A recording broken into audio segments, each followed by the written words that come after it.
পাকিস্তানের প্র্যাকটিক্যালি এই 2-3 দিনেই কোমর ভেঙে গেছে।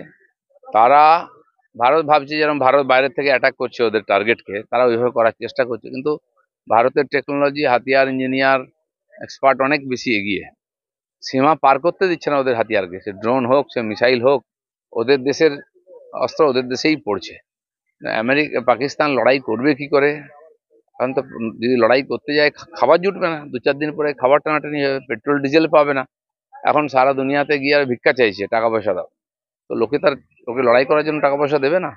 এর আগে টেরোরিজমকে আটকাবার জন্য টাকা দিয়েছিল, সেটা টেরোরিজমের পেছনেই লাগিয়েছিল ওরা। তো বিশ্বাসভঙ্গ হয়ে গেছে, আজ পাকিস্তানের সঙ্গে কেউ নাই। যুদ্ধে আবহে সিন্ধু চুক্তি থেকে সরলো বিশ্বব্যাংক। দেখুন, যুদ্ধ বিগ্রহ চলছে, অনেক কিছুই হবে। আবার পরিস্থিতি স্বাভাবিক হলে তখন বোঝা যাবে কি হবে। এখন রিস্ক নিয়ে কেউ কিছু করবে না। শেয়ার মার্কেটেও প্রভাব পড়ছে, অন্যান্য সব জায়গায় পড়বে, লোক বুঝতে পারছে না কি হবে।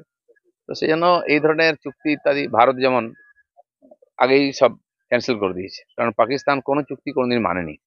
তো ভারত আর তার জবাব দিচ্ছে। চলো। हिंदी भोर होने से ठीक पहले जम्मू में एक भयानक विस्फोट की। আর কাশ্মীরে তারপর থেকে বহু বৈঠক মিটিং হয়েছে, এবং ঘটনা আমাদের সে শক্তি ছিল সঙ্গে সঙ্গে আক্রমণ করতে পারি, কিন্তু দুনিয়াকে জানাতে হবে যে আমরা কেন করছি, কি করতে চাইছি।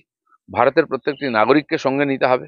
সেজন্য বিভিন্নভাবে সাধারণ জনতার সামনে পরিস্থিতিকে তুলে ধরে সরকার কি করতে চায় সেটা সরকার বোঝাবার চেষ্টা করেছে। এবং এখনো ইমার্জেন্সিতে যেভাবে অ্যাটাক করেছে ভারত, কতদূর হবে কি হবে আমরা জানি না। পরবর্তী যে স্টেপ হবে তার জন্য প্রতিনিয়ত মিটিং সিটিং চলছে, আর আমরা সেটা যখন অ্যাক্টিভিটি হবে বুঝতে পারবো। 2016 যোগ্য প্রার্থী আজকে বিকাশ অনুষ্ঠানে আন্দোলন করছে, সেখানে পুলিশ একটা চিঠি দিয়ে জানিয়েছে যে একটা গন্ডগোল হচ্ছে, আপনার আন্দোলন তুলে নিন। কোন পার্টি? 2016 যোগ্য চাকরি প্রার্থী। ঠিক আছে, দেখুন দুটো জিনিস।